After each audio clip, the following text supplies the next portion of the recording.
Hello, everyone, and happy Monday. Welcome back inside the UC Health Training Center for today's edition of Broncos Now.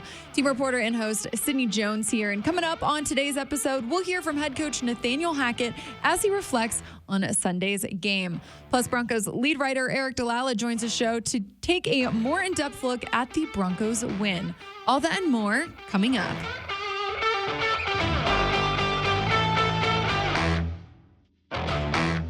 It's Victory Monday here at the UC Health Training Center. The Broncos got the win in primetime over the San Francisco 49ers. Final score 11-10. It was another dominant performance by Denver's defense. They've now just allowed one touchdown in the past 10 quarters. Head coach Nathaniel Hackett spoke on their performance versus the 49ers and the camaraderie in that group.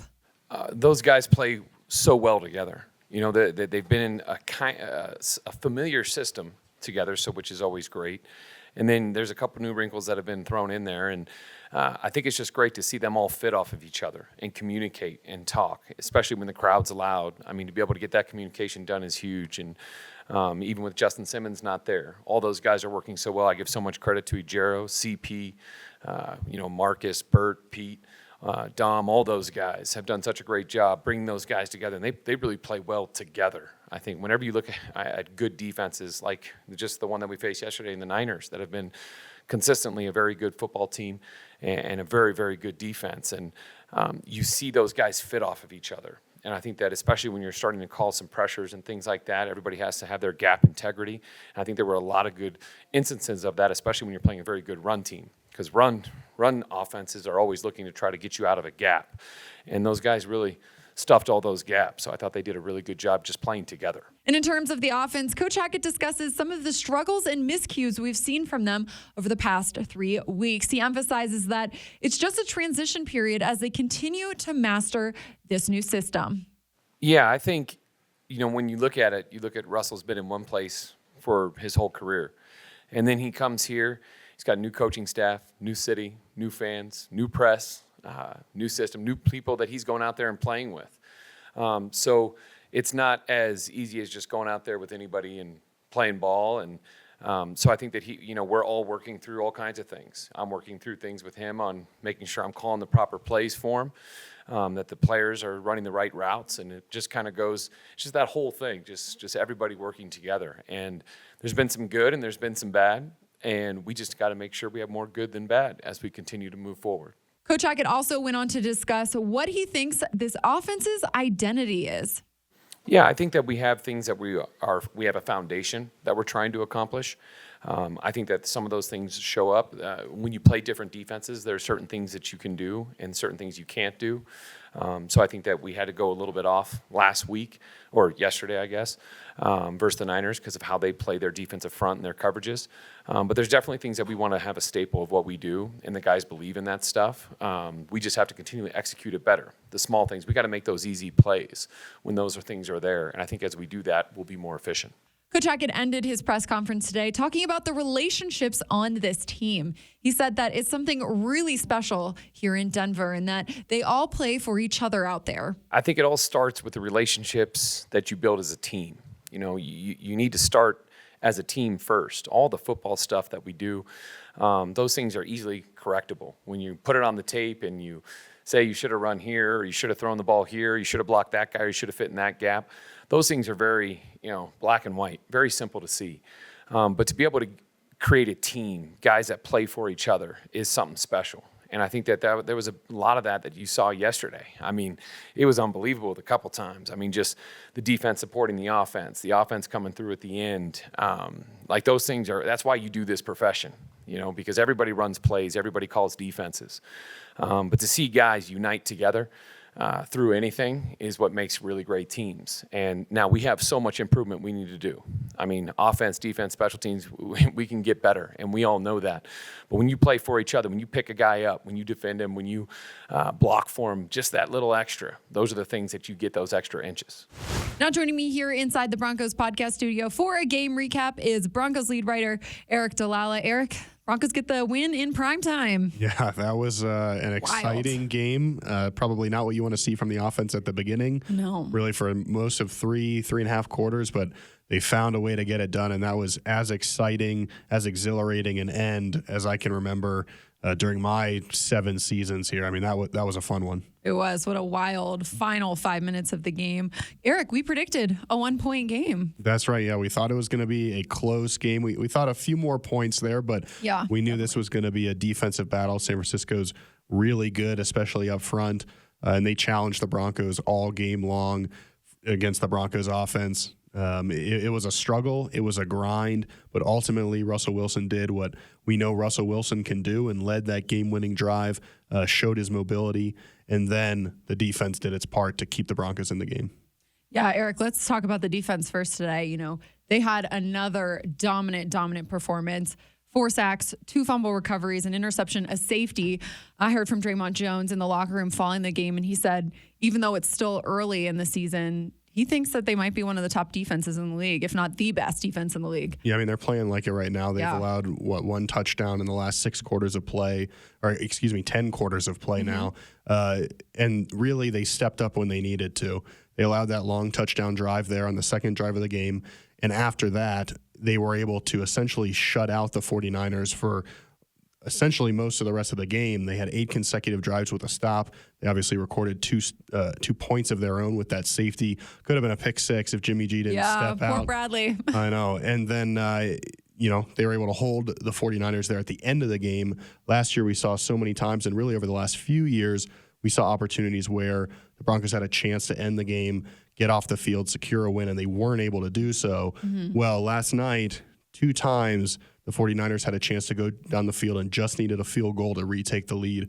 Broncos defense forced a pair of turnovers. That, to me, was the most impressive part. Aric, I talked to Bradley in the locker room following the game, and he said a big reason that this defense has played so well is because Ejiro Evero, he said he put together a great scheme for them. He doesn't get talked about much, but, I mean, he is the reason this defense is having so much success. Yeah, I mean, he's starting to get a little bit of attention, I think, nationally. He's a guy, we'll have to see how the defense plays the rest of the year, but if they play at this level, he's going to be talked about kind of in that next head coaching candidate grouping. That's how impressive he's been. He's obviously a great leader, and we've seen just how impressive he is kind of in the press.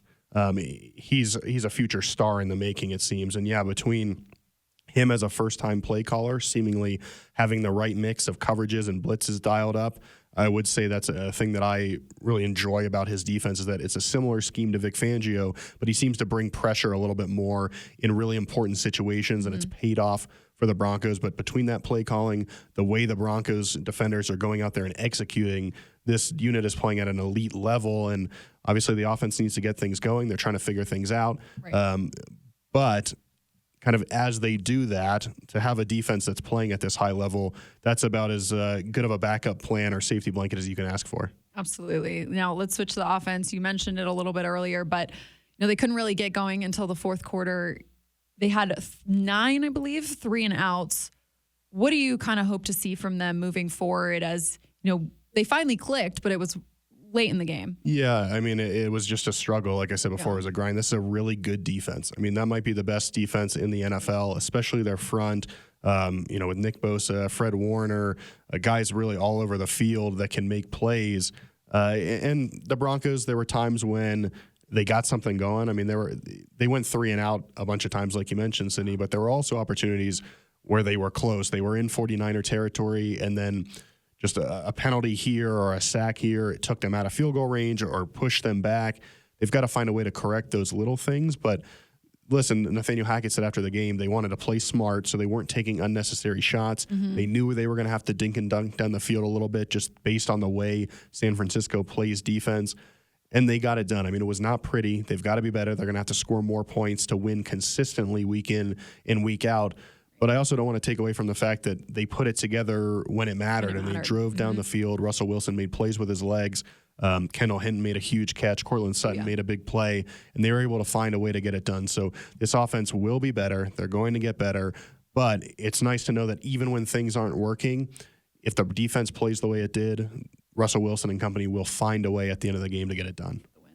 Yeah, there was so much talk last week, Aric, about Nathaniel Hackett in game management and game operations. What do you think about his overall performance this last game? Yeah, I mean, I think the best thing you can say is there were no issues. Right. Obviously, bring in Jerry Rosberg. He's a veteran coach in this league who's helped with game management situations before. And whatever the Broncos were doing, it worked. There were no real delay of game penalties. You didn't have fourth down decisions where the clock was ticking down. I think there was maybe only one play where the crowd started to chant down the play clock. The Broncos did go 0 for 2 in challenges, which I'm assuming he's involved in that process as well. But I thought both challenges were pretty good calls. So The first one, to me, it looked like the ball hit the end line there on that punt and should have been a touchback. And then the second one, I think that second angle maybe came in after the challenge flag was thrown. And still, given where the Broncos were in the game, didn't have a lot going, needed something desperately on offense. I can understand taking that risk. It was so close. So Definitely. you need to continue it here week in and week out. Obviously, the penalties were cleaned up too, which is an important thing, but a really nice step for the Broncos to show and for Nathaniel Hackett to say, hey, I realized this was an issue. I found a way to correct it, and it wasn't a big deal on Sunday night. That's a really good sign. Definitely. Last one here for you, Aric. How important do you think this win is for this team? Not only it being against, such a tough opponent, but moving forward, about to face an AFC West opponent, but also, just the rest of the season. Yeah, I mean, it's big for two reasons. One, every other team in the AFC West lost on Sunday, and so the Broncos pick up a full game. They're tied for first place with the Kansas City Chiefs at 2-1.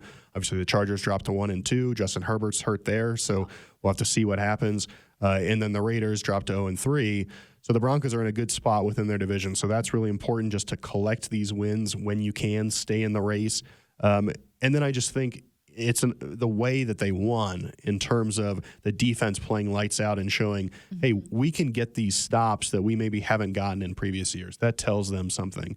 And then for the offense to be able to fight back after playing the way they did for most of the game and get that touchdown, and for Russell Wilson to show, hey, I can still be the guy I've always been when we need it. Yeah. That to me was really critical too. Maybe build some confidence from an offensive standpoint.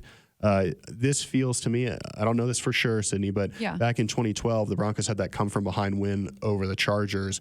Monday Night Football, primetime game. They were down, 20 plus points, able to surge back, win that game. The offense obviously doesn't look as good as it did that night, but I wonder if this is that same type of emotional win that really gets the team rolling, and maybe they can string together some victories. We talked about it before the game about what this could mean. I really think the way they won it, it's possible this team gets on a roll. I think you're right. I think it'll spark a roll as well. Aric, appreciate your time and your insight. It's a fun Victory Monday here at the UCL Training Center. Yeah, I gotta love it. Well, that'll do it for today's episode of Broncos Now. Broncos Country, thanks so much for tuning in, and I hope you all will meet me right back here on the Broncos Podcast Network and YouTube tomorrow evening for another episode. I'll see you all then.